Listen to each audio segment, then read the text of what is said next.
Segunda parte de las profesiones, rumillajlaj, pica pedrero, rumita llajleta, tinguichu manacho. Sajmanaco, ¿qué es el Sajmanaco? Es el boxeador, Sajmanaco. ¿Qué más encontramos?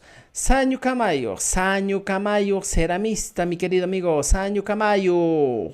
Cinco Haitag, escuche bien, Cinco Haitag. ¿Quién es el Cinco Haitag? Futbolista.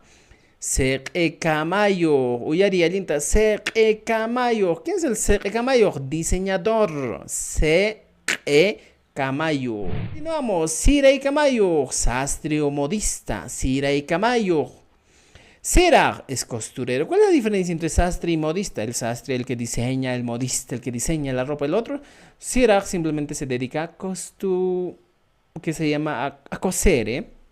Por eso se le llama el camayo. Circa, ¿qué es el